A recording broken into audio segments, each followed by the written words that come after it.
Hello, and thank you everyone for joining us for today's webinar, the third of our Proactive Driver Retention webinar series.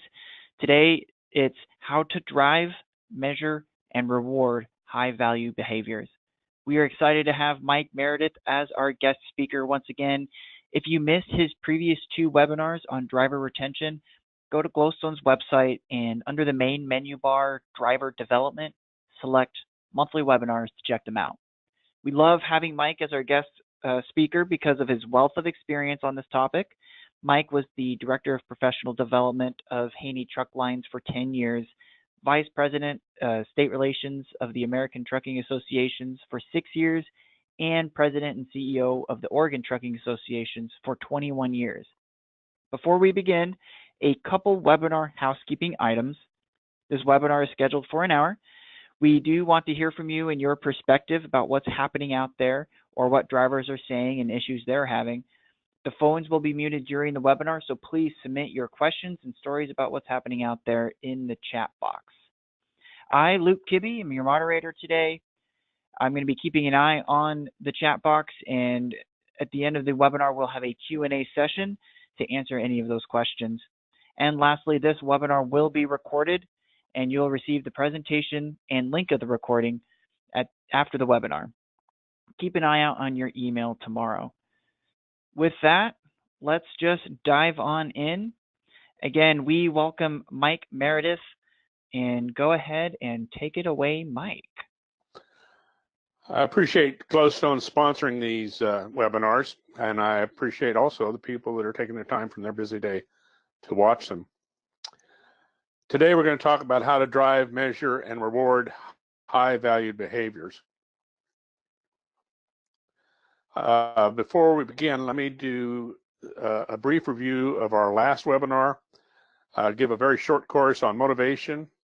I want to present the program that Haney Truck Line put into place a few years ago. And finally, some lessons that I personally learned from that experience.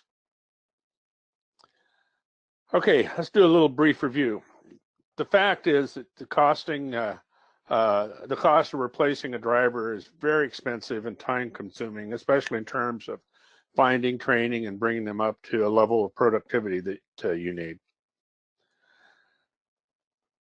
With the driver shortage that's currently being experienced in this country, there's a good chance that your top performers will be pursued by talent scouts from your competitors.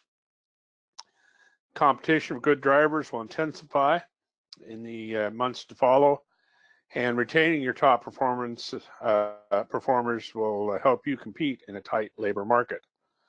This is all important because an engaged workplace culture will make your organization a target talent magnet for the right people. Culture can support the success of your business strategies or can diminish its effects. And culture is one of the top reasons motivational efforts fail. Defining culture. Organizational culture is defined as the underlying beliefs, assumptions, values, and ways of interacting that contribute to the unique social and psychological environment of an organization. Translated, culture determines how we treat our employees, our customers, and our community. Let's define employee engagement, where employees speak positively about the organization to coworkers, where employees have an intense sense of belonging and desire to be a part of the organization, and where employees are motivated to exert discretionary effort toward the success in their job and in the work of the company. Okay, a motivational short course. The realities are this. Employee retention comes down to whether or not employees perceive that your organization values their contributions and cares about their well-being. Every individual or group of individuals join organizations to fulfill certain personal needs. Your employees want attention, recognition, approval, and rewards. Why is this important? Motivated employees can lead to increased productivity, When a worker needs attention, recognition, and approval are satisfied, he or she is more likely to remain with the company. Pay can only motivate people so much. You could pay me $100,000 a year, but I wouldn't be very motivated if I had to live inside of a back of my trailer, sleeping overnight in a truck stop, and at the end of the day, being just absolutely exhausted. And finally, companies that regularly demonstrate employee recognition have found significant increases in customer satisfaction. We have a few dilemmas, though, in the trucking industry that work against motivational initiatives. First of all, there's a very fine line in our industry between profit and loss. Carriers need to make a profit while also remaining price competitive. And we all know that shippers are not loyal and they will move to another carrier for pennies on the dollar. What's important to the driver? Well, drivers are often difficult to please. I think part of that is because they've got so much time to think about what's going on in your company and just become very negative, almost like a victim mentality. Truck driving is a very solitary profession, very little opportunity to engage with others in the workplace, not much of a team-driven kind of environment. And drivers make money when their wheels move, which means that on the one hand, they want to make money, but in order to make money, they have to be on the road and they're not at home. If you succeed in maintaining a reasonable profit, you can maintain and improve your situation by motivating your employees to be the best they can be. This investment is as important as buying new equipment. For those of you who were in tune with last month's webinar, you'll know that we talked about building a culture of engagement. You'll also know that we talked about it being a journey and not a destination. As a manager, your job is to make it easy for your employees to stay on the path. And you do that by addressing what I call the piles and the holes that are along the way. Piles are those negative things that need to be removed. In the case of a workplace, that'd be policies and procedures, working conditions, job insecurity, and relationships between supervisors or dispatch. Holes, on the other hand, are things that need to be filled.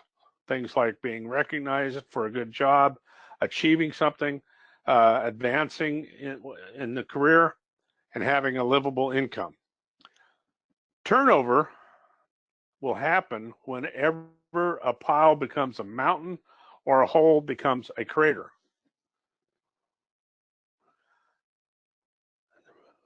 On the road to engagement, you're going to have people that fall into the holes.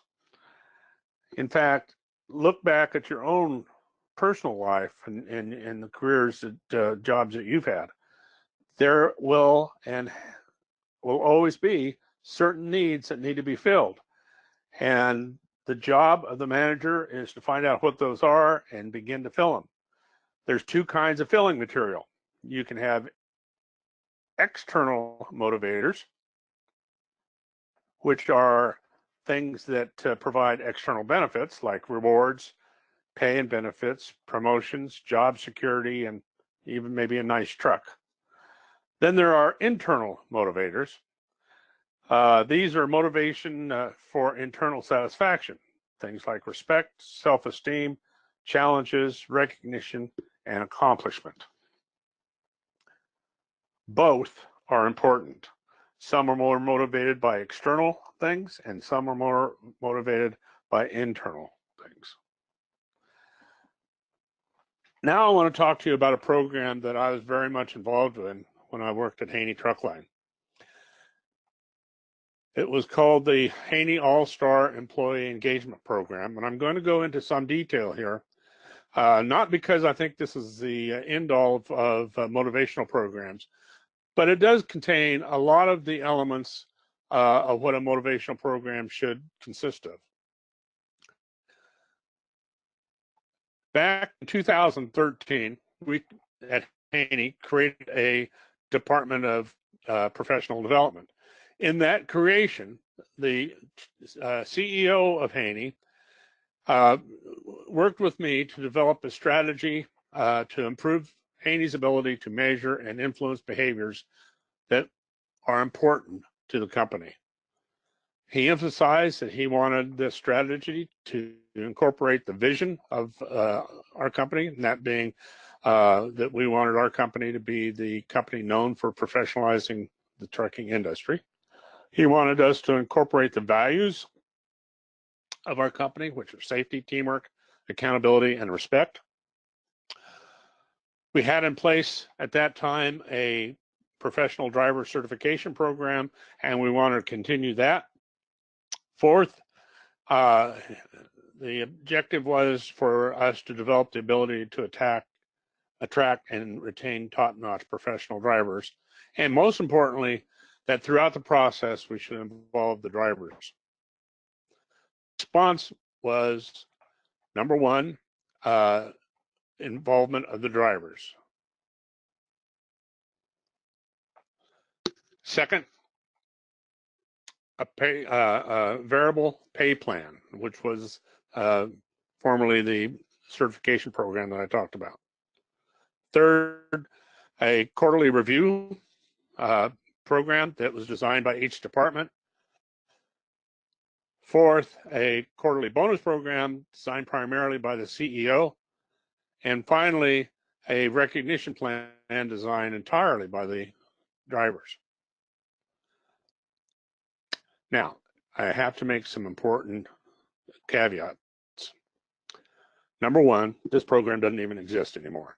Haney was sold in 2017, and the acquiring company, a company out of Missouri, replaced this plan with their own compensation plan. This is not a perfect plan by any stretch of the imagination. I'll discuss the flaws as I go through. But if you decide to try the entire model or any part of it, just use your own metrics and incentives. The dollar amounts that you're going to see here may not be appropriate for the budget that you would have available. And fourth, if you need assistance in putting something like this together, all you have to do is get a hold of someone at Glowstone, and we'll glad to help you. Actually, it turned out to be a very successful publicity for Haney. We were written up in February of 2016 for having a performance plan that was not based on seniority and was designed and developed by the drivers themselves. That earned us a nomination for one of the top 10 companies in America for its innovation. Little wonder. The payouts were huge. I'm going to talk about each one of these, but if you'll take a look at the pay raise, we went up to 5 levels. The very lowest level, they got a pay raise of 1%. The teamwork, they got a 3% raise. Accountability, they got a 6% raise. The fourth level, they got a 10% raise. And the final level, they got a 15% raise. So, interprets that, if a driver was making $43,000, that driver, just through the pay increase alone, could have a $6,450 pay raise, which would bring the driver up to $49,450. On top of that, we have a quarterly bonus, and it too was pegged at the 5 levels. All the way up to each quarter, you could earn between $10,000 and $30,000. If you were the very top driver in this plan, and you were now making $49,450, your wages would go, at the best scenario, $30,000 a quarter, and you would be making $139,450. Little wonder that this program got a lot of attention from drivers. One of our driver members said that he's never seen anything like this incentive program in the 45 years he's been employed there. Another driver member said that this is a plan that's going to bring us all together as a company. And then finally, one other driver that was not on the committee said, when I tell my wife about this, she's going to allow me to buy that sailboat I've been wanting. But not everything was hunky-dory. There were a lot of drivers that were like, well, why can't you just give us a raise like we deserve? And I tend to agree with this person's analysis. He says, this plan won't work. It's just too complicated. Okay, I'm going to go into each of those 5 different programs. We wanted to start with driver involvement because this plan was entirely focused on drivers. So we set up a driver committee. How we did this is we had peer elections from drivers from each terminal. 3 drivers were elected, plus 1 from each outlying area. I believe we had 13 in all. Drivers were nominated and elected by their peer at the annual safety. Managers from the safety, maintenance, professional development, HR, and the CEO also served on the committee. 14 drivers in total and 5 managers. We'd meet at various locations throughout Oregon and Washington.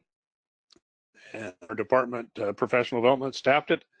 And we involved the committee throughout the entire process. Number 2, the variable pay plan. The intent is in 2010, we established a training curriculum for drivers. To entice people to participate in the program, we provided our own internal certification program.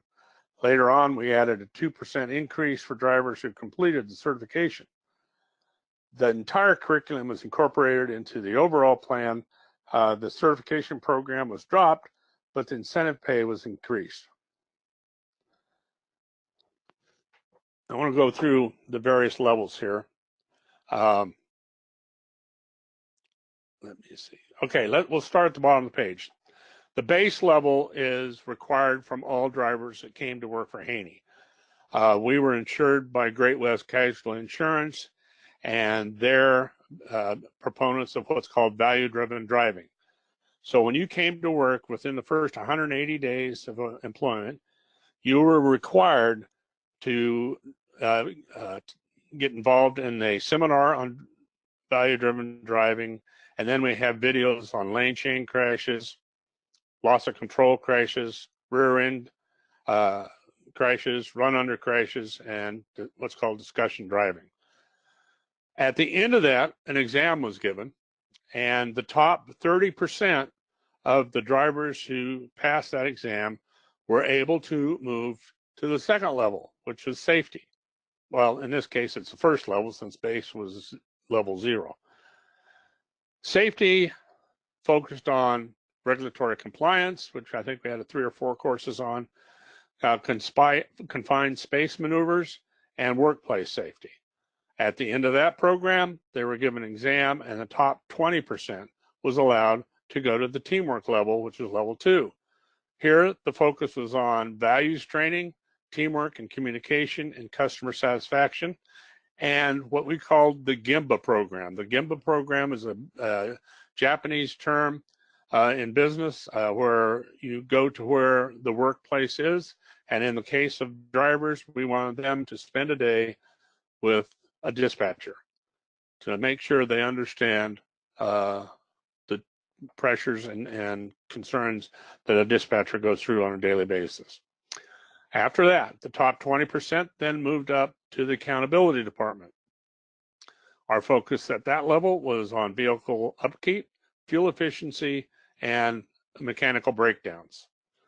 Pass the test, top 20% go up to the next level, which was respect, and that focused on health and wellness programs, financial management, and emotional intelligence.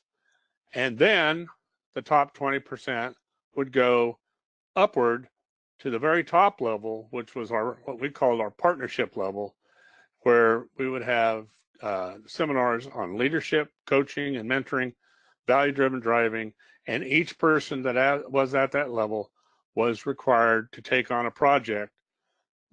Maybe it's a project of coaching other drivers or being a leader in the driver committee or what have you. Our estimate was that it would take 18 months before the first driver would reach the partnership level, and it turned out to be just about exactly that. Quarterly review. This one was the toughest one. Just a moment. Prior to the rollout of this plan, Haiti had no formal employee review process. If disciplinary action was needed, the driver would receive a write-up, and that was just about it. After 3 write-ups, it would probably result in termination. Having a quarterly review process not only provided a formal review process, it enabled us to attach a scoring mechanism for the bonus program. We wanted to involve all of our departments for review, plus include customers and the motoring public. I'm going to go into a little bit more depth here because I think you need to know what some of the results were. Each quarter, the various departments were required to evaluate the performance of our drivers based upon predetermined criteria. The supervisor would then send his or her driver a report card along with an evaluation of how well they demonstrated the company's core values of safety, teamwork, accountability, and respect. The IT department then calculated all the relative rankings and assigned points to each driver. Let me give you some definitions here. VOC, that means value of category. This basically is an arbitrary decision made by the CEO and myself because we didn't want to have all categories have the very same ranking. So we decided that we would rank everything between a 1 and a 5. 1 being important but not that important, and 5 being so important that we can't do without it. PR was performance rating.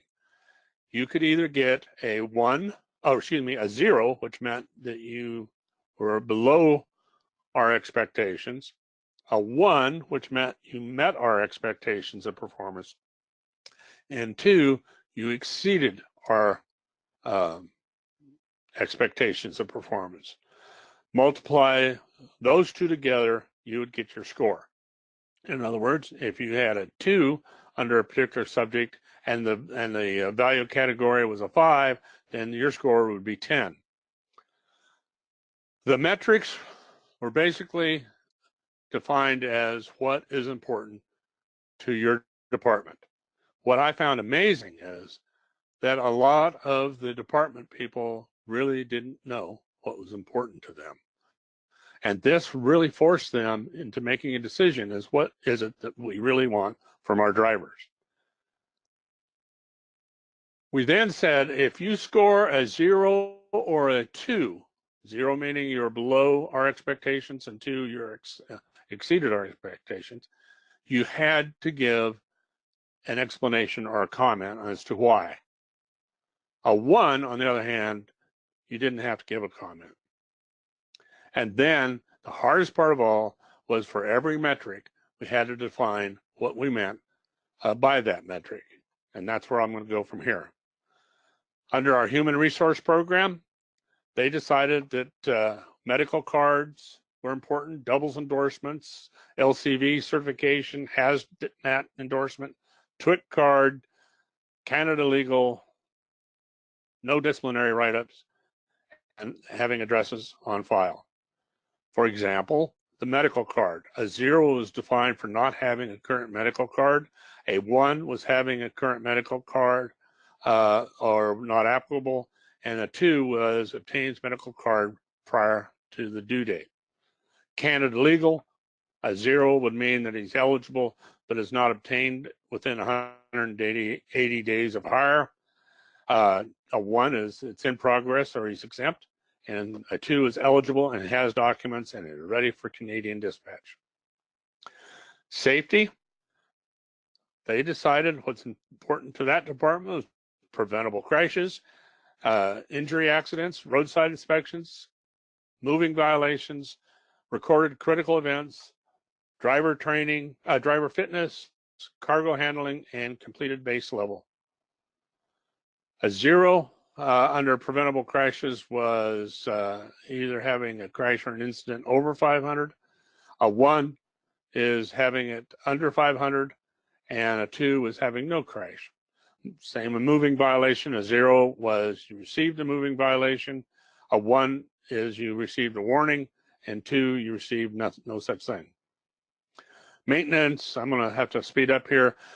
Scheduled maintenance, clean truck outside, inside, pre and post trip inspections, preventable road call, sweeping out trailer, idling, meeting the idling targets and the MPG averages. You got a 0 if you missed your A and B schedule by more than 3,000 miles. You got a 1 if you bring it in under 3,000 miles or isn't due this quarter, and 2 is when you bring it in on time. Payroll, they really struggled, but what they came up with is they want to make sure paperwork is completed and that the driver didn't lose documents. Paperwork, you got a 0 if paperwork was turned in late more than once this quarter. You got a 1 if late paperwork one time, and 2 late paperwork, no late paperwork this quarter. Supervisor had 2 parts. The first one is to measure the driver's compliance with our values, defining the safety values. For example, a 0 is this driver acts as though our safety policies do not apply in general attitude and demeanor. 1, driver obeys all laws and regulations, reports unsafe acts, policies, and issues. And a 2, clearly identified by others as safety first advocate. Second part of the supervisor's report included things that mattered for the supervisor, and that would be preventable late loads, refused dispatch, accurate ETAs, communication, and customer service. For example, a 0 is preventable late load. It has more than 1 preventable or late load. A 1 is only 1 preventable late load. A 2 would be no preventable late loads. This is an example of what I'm talking about. This would be the report card that the safety department would use. If you look down here under moving violations, it was a category of a 5. And the performance rating would be the next column. And finally, metric was moving violations and the definitions. Received a moving violation, warning received, and no moving violation. So there's your metric right there, the moving violations, your definitions, and your value of category. In this case, 76 points were available. Here's an example of an actual report card from a driver, in which you can see this was turned in by the HR department, but you probably can't read it because it's too small. If you do want a copy of these stuff, I can be happy to send it to you. But down this column here are the things that the HR department found important: the value of category assigned by the CEO, the performance rating for this particular driver, and comments, and then the definitions. The next thing is the quarterly bonuses. This was really the centerpiece of our initiative. It was largely designed by our CEO, and thankfully, he's the one that came up with the dollar amounts.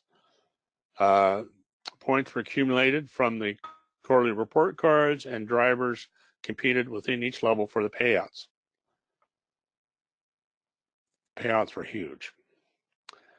What we did is, remember, these are the 5 levels, And if you made it to the first level, if you were in of the people that graduated to that level, if you were in the lower 40%, you'd make $1,000 bonus that quarter. If you're in the next 30%, you'd make $2,000. The next 20%, you'd make $3,000. The next 10%, $4,000. And if you're the very top 5%, you'd not only make the $4,000 here, but you'd also get another $1,000 per quarter.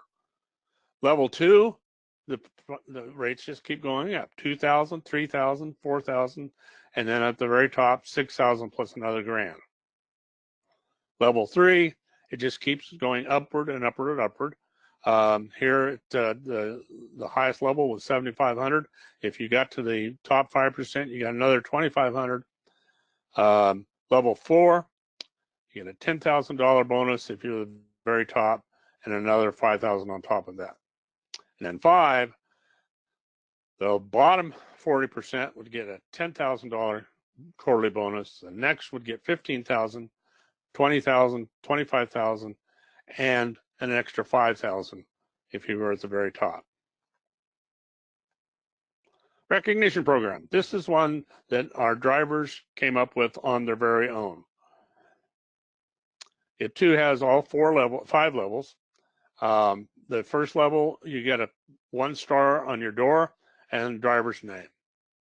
Plus, you get $10 credit per quarter at the company store. Level 2, you got 2 stars on the door, $20 credit at the store, and a small appliance in your tractor. 3 stars, $30 credit, an inverter installed in the truck, and 2 nights lodging at any Northwest resort. This is lodging only. 4 stars, $40 credit, a microwave, a quality seat, 2 nights lodging for 2 people at Las Vegas Resort, air and lodging. And finally, 5 stars on the door, $50 credit, a flat screen TV, you set your governors at 63 to 65, a Hawaii vacation, air and lodging for 2, and what we called the 5-star all-star package, which we had an inspection lane that you had to go through when you came in. You can bypass the inspection lane. You could have off-season passengers, an honorary seat on the driver committee, and you would be given first chance at when the company purchased new trucks. So the program earned us the nomination for one of the top 10 companies. Unfortunately, we didn't win. And, you know, it's like if you've ever been involved in a remodeling project, which I know most of us have, you can almost bet it's going to take longer than what you anticipated. It's going to cost more than what you anticipated, and it's almost always messy. You look back on it, and it's worth it. Well, let's look back. The successes of our plan. We had total support and leadership from top management. We involved drivers early on and created a sense of importance for the project. We focused a lot of our efforts on pay increase, quarterly report card, the bonus program, and rewards. And internal motivators, we had the 5 levels of accomplishment and the symbols of achievement on their trucks. The disappointments were, 1, we tried to do too much all at once. We tried to incorporate the variable pay plan, the quarterly review program, the bonus program, and the recognition program at the same time. It turned out to be a very much complicated endeavor, and it took us several quarters to sort out all the hiccups. The second thing is that we focused all of our efforts on the driver. This created a certain level of resentment, especially from the dispatchers who felt that drivers were the only ones receiving any kind of recognition and reward, which was true. and they became resentful. And one of the things that I mentioned earlier is that if you got a 0 or a 2, you had to write a comment about why you gave that driver that score. A 1, however, did not require writing. So a lot of dispatchers took the lazy way out and give everybody 1. And so we had to work with dispatchers to get off of that train. Biggest thing is that high dollar amounts in the bonus program encourage people to game the system. In other words, if you weren't one of the percentage of people that were allowed to move up to the next level, you would challenge your report card. And so what would happen is the quarterly report cards would be issued, and it would take us another 3 months to just sort out all the appeals. That high dollar amount really, I'm not going to say it motivated people. I think it drove people crazy to try to get that dollar amount. Plus, to get there, the gate was so narrowly opened that only a certain percentage, a small 20% of people that had applied would actually make it through. In one way, that was good because it really helped us define what a top performer in our company was. But on the other hand, there were some people that got stuck at a level, like say the teamwork level, and they could not, for the life of them, get to that next level, and they became discouraged and resentful. The next thing is, and especially I think the maintenance department was to blame on this one, there were so many metrics that had no way of being measurable. We would say, all right, this person keeps a clean truck. We didn't define what clean truck was. Or this person does pre-trip inspections, but we didn't see him do a pre-trip inspection. So if we happen to say that he didn't do it, then there'd be a problem and the driver would appeal. And finally, I think we failed to distinguish between giving a person a reward, like his name on the side of a truck with a star beside it, and recognition, which would be a pat on the back saying, you know, you did a really good job and we sure do appreciate you. Our recognition program amounted to a reward program and did not include a recognition. So let's talk about some lessons that I've learned. Number 1, top management support is critical. We had it, we couldn't have had more top management support than what we did. Number 2, motivational programs should be for everyone, not just for drivers. If you try to do it just for drivers, you're going to encounter resentment from the people who don't qualify. 3, we found out that employees are motivated in very different ways. You need to apply both internal and external motivation techniques. 4, identify and involve cultural ambassadors throughout. That would be our driver committee. Proved to be very successful. In fact, I would say that of the entire program that we did, the driver committee was probably the most successful. It just, there was a sense of community that came out of that. Number 5, solicit employee feedback throughout the process. 6, begin with a purpose in mind. Know what it is that you want to accomplish. In this case, we knew what we wanted to accomplish. We wanted to identify and motivate our top performers. Use metrics that matter and can be measured. If you do this, question everybody's metrics and make sure that they are in fact something that's important and that they can be measured. Number 8, make it reasonably attainable. Having that very narrow gate for moving up the ladder caused a lot of problems. Communicate throughout and be transparent. And this is the big one for me. This is where I started to learn the importance of how culture can either improve your chances of success or destroy your chances of success. Remember that. Your organizational culture, if you do not focus on this, you can put all the reward packages together you want. But if your culture still has disrespect for drivers, for example, it won't work. Nothing you can do is going to make it work until you deal with the people that are causing the problem. All right, Luke, I'm going to turn it back to you. Again, I want to say that if you do need any help on these, we're happy to be of assistance. If you get a hold of Glowstone, Luke will transfer that information to me. Thank you. All right. Thank you very much, Mike, for walking us through such a detailed example of what some companies are doing or have done with their driver and employee retention programs. I really loved the detail on the process of how this plan was first researched, getting it started. I hope to our listeners that, amongst the many of the takeaways, ones that I took away is that, getting your drivers and other employees